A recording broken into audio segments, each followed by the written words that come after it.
Seatbelts, everyone! Please let this be a normal field trip. With a Frizz? No way! Cruising on down Main Street, you're relaxed and feeling good.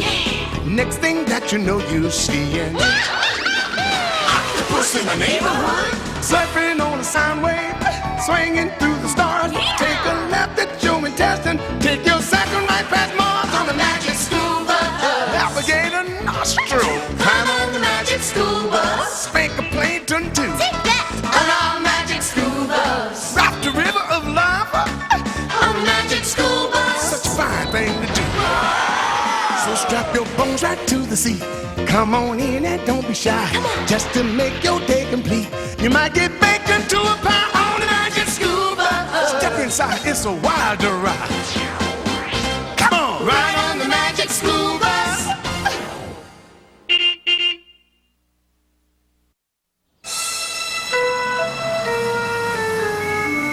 It all started on a Monday morning, before the first bell. But it wasn't just any Monday morning. It was Earth Day, the day we celebrate taking care of our Earth. We'd ordered a surprise Earth Day present for Ms. Frizzle from the Rainforest Rentals catalog, and we were waiting for it to arrive. Mail order? Ha! I call it fail order. Miss Frizzle will be here any minute. Meanwhile, Tim was seriously stuck on his essay assignment. What does Earth Day mean to you? What does Earth Day mean? Well, to me, Earth Day means thinking about how animals and plants all live together, like those squirrels and that oak tree. That's great, Phoebe, but I don't know what that means, so it can't mean that to me, if you know what I mean. Hey guys, the present's here! It's Earth Day. Do you know where your teacher is? Good morning, class. Happy Earth Day, Miss Frizzle! And happy Earth Day to all of you. Earth Day, oh, my favorite holiday. We know! So here's a little Earth Day present, Miss Frizzle, from us to you. A present for me? Oh, you shouldn't have. Why, thank you, Liz. Congratulations, Ms. Frizzle. You have rented a tree in the rainforest. You are helping to preserve all rainforest plants and animals. What a worthwhile gift. Wait, there's more! Oh, my! My very own cocoa tree. How did you know?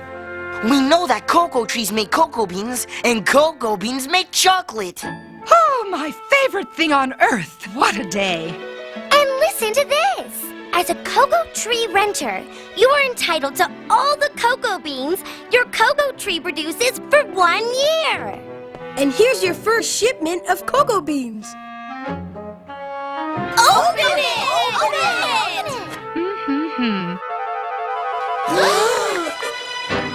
That's it? One measly shriveled Cocoa bean. We've been had!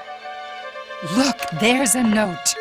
Due to circumstances beyond my control, your cocoa tree is temporarily experiencing a cocoa bean shortage. Signed, Inspector 47. A temporary cocoa bean shortage? What's that supposed to mean? It means no cocoa beans. But why? Things don't happen without a reason. Ah, a meaningful point, Tim. I knew that look. I didn't even have to ask, but I did. Miss Frizzle, where are you going? Ah, to the rainforest. Where else? Before the Pledge of Allegiance was pledged, we were on our way to the rainforest to untangle the web of mystery that surrounded the missing cocoa beans.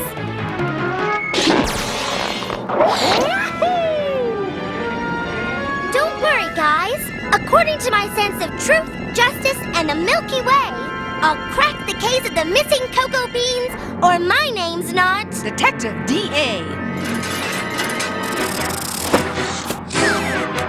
What's this?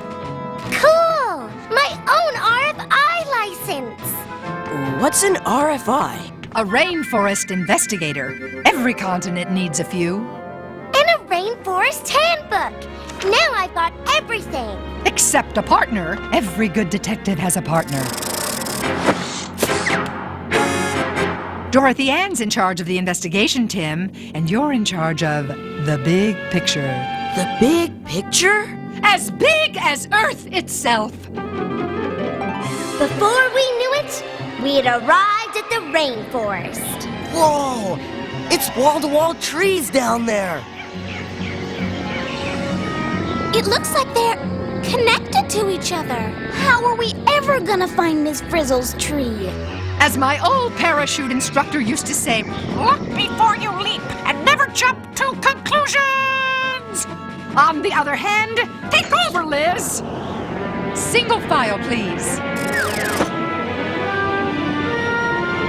Before we jumped, I gave everyone a photo of Miss Frizzle's tree. I knew if we could find her tree, we'd find the cocoa bean thief. Look how many different kinds of trees there are. And birds and animals. And insects. Wahoo!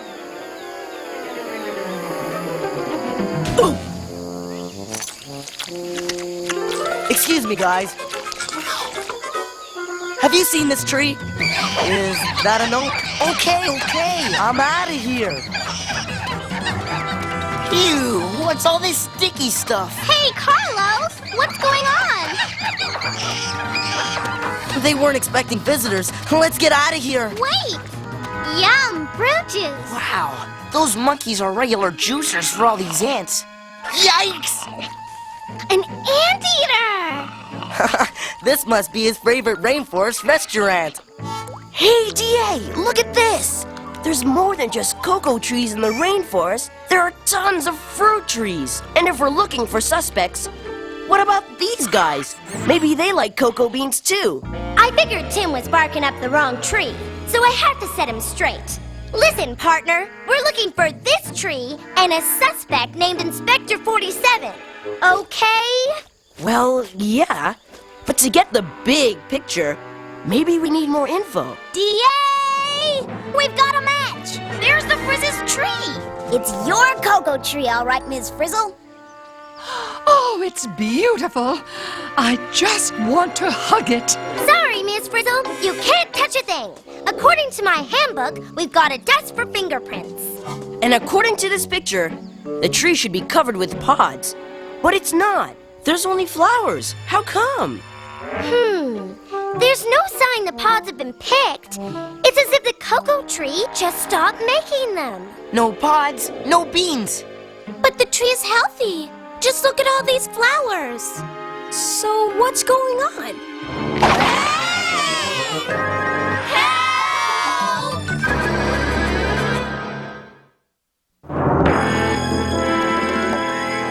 I knew the rainforest would net some surprises. I just didn't expect to be in the net. Congratulations, DA. Looks like this case is all wrapped up. Carlos! At last, I have captured the cocoa bean thieves. All you've captured is trouble, mister. A rainforest investigator. Mon Dieu. My humble apologies. Oh, please do not report me to Inspector 1. If he ever found out. Wait a minute. Who are you? I am Inspector 47. This is my little patch of rainforest. Well, this is a tree we rented for Miss Frizzle. Miss Frizzle? Ah, and they're students, of course. You are concerned about the cocoa bean shortage, no? Yes. You're not alone. Neither is Miss Frizzle's cocoa tree. It looks like none of these cocoa trees have pods. Well, they used to, but for some reason all of the pods have gone poof. That is the bad news. But the good news is all the mud wallows have also gone poof. Mud wallows? Ouais. Patches of filthy mud filled with the little pools of disgusting water. Not only that, I have gotten rid of the horrible bugs and the pesky peccaries. Look, Inspector, we didn't come down here to study mud-free, bug-free, peccary-free zones. We came to crack the case of Miss Frizzle's missing cocoa beans. Un moment. Inspector 46. Inspector 46? Yes, Inspector 46. My neighbor is madly jealous of my bug-free, peccary-free, mud-free place of work. So he put the curse on my cocoa trees. That is why they no longer produce the cocoa beans. J'accuse Inspector 46. J'accuse! I wonder if the bugs in peccaries could have something to do with the missing cocoa beans. Stick to the facts, Tim. Just the facts. This is about cocoa beans, period. But the question still remains. What would cause healthy cocoa trees to stop making pods? Hey, you guys! Over here! A hummingbird with pollen on its beak. Isn't he cool? Look how he just fits inside the flower. Where's he going? Well, as my cousin Bee always says, pollen's gotta travel for its wonders to unravel. Okay, so the hummingbird carries pollen from flower to flower, pollinating them so they turn into seeds or fruits or bean pods. Maybe the flowers on Miss Frizzle's tree didn't get pollinated. No pollination. No pods. No beans. That's it. This is a case of missing pollen. And I'm going to prove it. Sorry, D.A. No pollen missing here. This cocoa flower's making plenty of it. Okay, so I was wrong. Then suddenly, the case opened up like a flower to a bee. I think it's going to pollinate Miss Frizzle's tree. No way, Arn. This bee's too big to get into a cocoa tree flower. If the bee's too big, then it must be a really tiny insect that carries pollen between the flowers of cocoa trees. So, where are they? Faster than you can say Earth Day, the case of the missing beans had turned into the mystery of the missing insects. And to find the insects, we had to find a cocoa tree with pods. You are now leaving the mud-free zone. Beware of the peccaries, the bugs, and the filthy mud. Man, Inspector 47 sure's got a thing about mud. And I've got a hunch it has something to do with the missing cocoa beans. A connection worth detection, Tim. But, Miss Frizzle, what could mud possibly have to do with cocoa beans? Besides, we're searching for teeny insects. Is it just me, or are we about to get down and muddy with a Pack of peccaries! Watch out!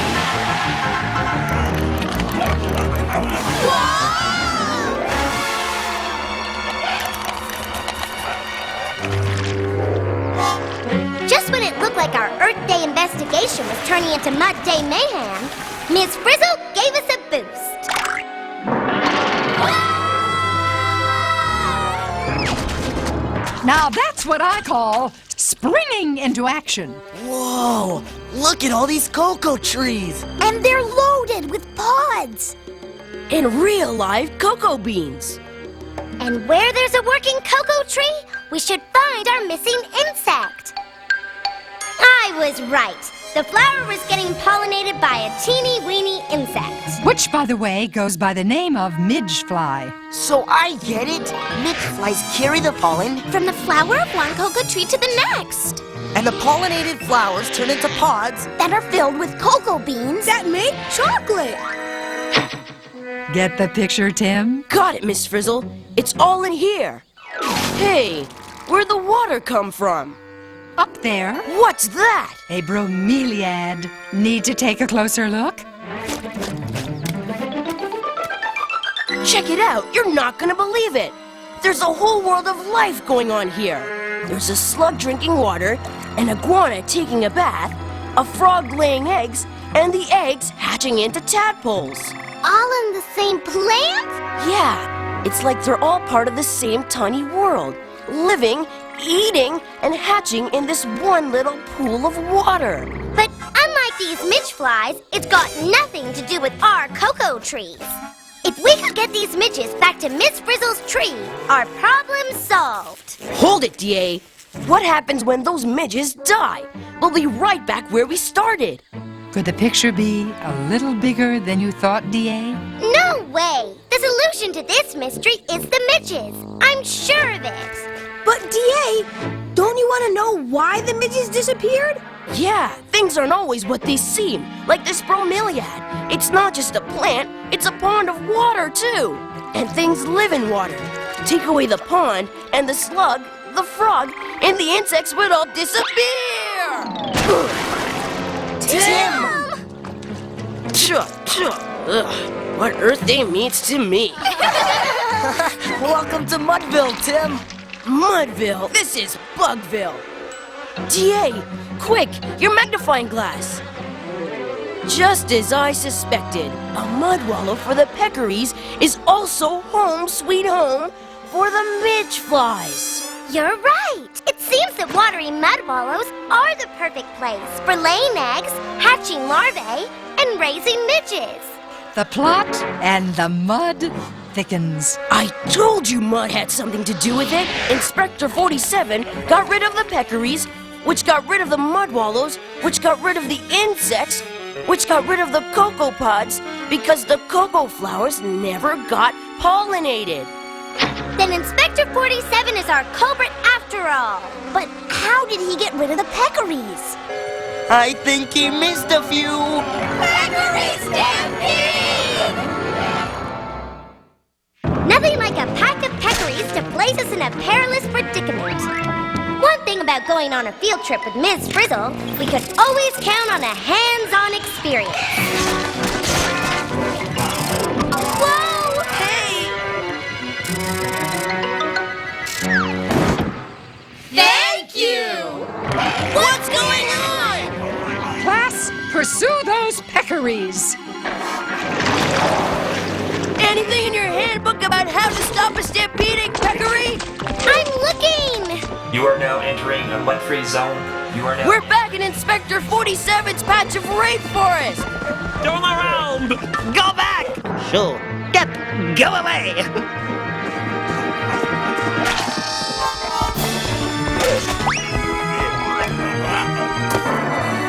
Whoa!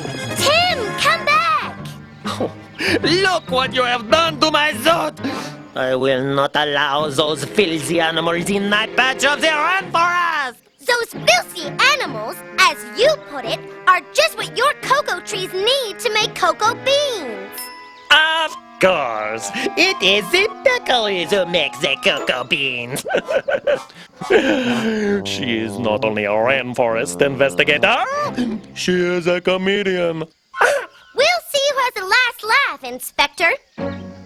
It was time to prove our theory and wrap up the case of the missing cocoa beans. For your cocoa trees to make pods with beans, your cocoa flowers need to get pollinated by midge flies. And midges need watery mud wallows to breed in. And mud wallows are made by peccaries. Do you follow me? What? Then I'll continue. The peccaries who make the mud wallows left because, well, because the, Whoa, Nellie Bell! Nice of you to drop in, Tim. Wait a minute. What's this? So that's it. what is it? The peccaries left because there was no ground to wallow in. Because you, Inspector 47, covered the rainforest floor with artificial turf. Is this true? Yes. It is true. But how was I to know a little artificial turf would ruin my cocoa trees? That's because you didn't know that you were messing up the big picture. Pardonnez-moi? Whether it's the blossoming tree that feeds the monkey, that feeds the ant, that feeds the anteater, or the tree that gives the bromeliad plant a lift to the light, which then gives animals in the trees a place to drink, to eat, and to breed. The truth is, the rainforest is filled with plants and animals that are connected in trillions of ways. And all the connections in this big picture form a web, the web of life. And all plants and animals, including people, squirrels, oak trees, cocoa beans, peccaries, fish, or inspectors, are part of the web. It's what Earth Day is all about. All I wanted was to save on my dry cleaning bill. And mon Dieu, I have spoiled the web of life! It can happen, Inspector. But in this case, nothing has been ruined. It hasn't? No! We can repair the link between peccaries and cocoa beans by returning things to the way they were. Can't we? I hope so.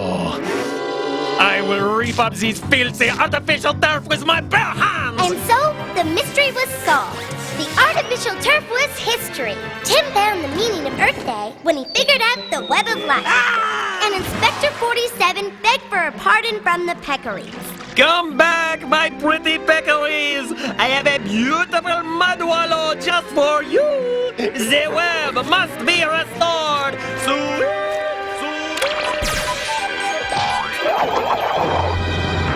It was a happy Earth Day after all.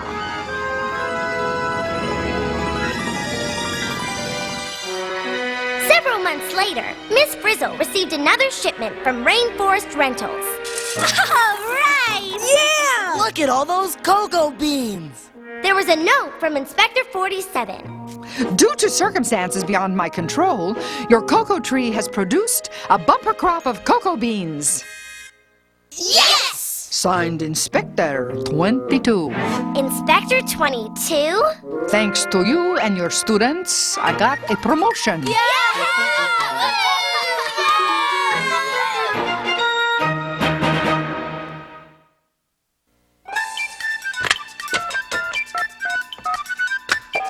Is this the magic school bus? Is this the magic school bus? Magic school bus? Magic the magic school bus? You mean magic school bus? Magic school bus? Magic school bus? Magic school bus? I want the magic school bus! I want the magic school bus! Thanks, Liz. Now, give me all your sevens. Hey, come back here. I was winning. Hello, Magic School Bus. Producer speaking. First, I want to know what happened to all those cocoa beans. We're roasting them now. Roasting them? Yep. We're making our own chocolate, and roasting the beans is the first step. Anything else? Yes. At the beginning of the show, you showed some squirrels in an oak tree, but you never talked about how they're connected. Good point. The squirrel that buried the acorn was storing food, but squirrels don't dig up all the acorns they bury. Oh, so they also plant seeds for new oak trees. Exactly. I'm glad you brought that up. It's not only the rainforest which depends on the web of life. Everywhere, even in my backyard, there were relationships like that going on right now. How right you are. Thanks for calling. You're welcome. Okay, Liz, how's the chocolate coming? Magic School Bus. How about shedding some light on my midge problem? And what midge problem might that be? Well, if there were pools of water up in those bromeliad plants, and the midges needed a watery place to breed, why didn't they just breed in the bromeliads? Good question. In real life, there are usually more ways for things to happen, but we wanted to keep it simple. Well, you sure kept it simple and silly when it came to Inspector 47. How do you mean? He was the lamest, most overdone, phony baloney official I've ever seen. I mean, he was straight out of a cartoon. Could you hold on for a second? Hello? I heard that comment. Would you like to talk to the young man? Absolutement. Are you calling me a cartoon? Well, that's what you are. Who would run around the rainforest in a white suit, talking like this? I would, and I do. And however you look at it, you and I are connected by the web of life. Yeah? Well, we won't be connected by telephone if I hang up.